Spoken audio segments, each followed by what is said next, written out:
There's a population expert, Stephen Emmett, wrote a very erudite and impassioned book called 10 Billion about how the world's population will reach 10 billion people by 2050. We won't be able to afford them. And he concluded his erudite thesis with the simple 3-word summary: basically, we're fucked. That was the end of his book. That was actually the end of his book, Scary Times. Actually, your carbon footprint increases 20 times if you have a child.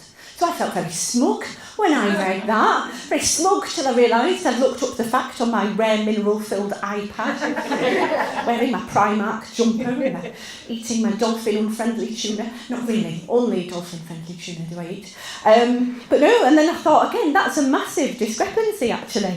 So I cracked open an old-style light bulb and drove off in my Fiat 500. I mean, my 12-seater 4x4 that I drive to and from the school gates twice a day whether I need to or not.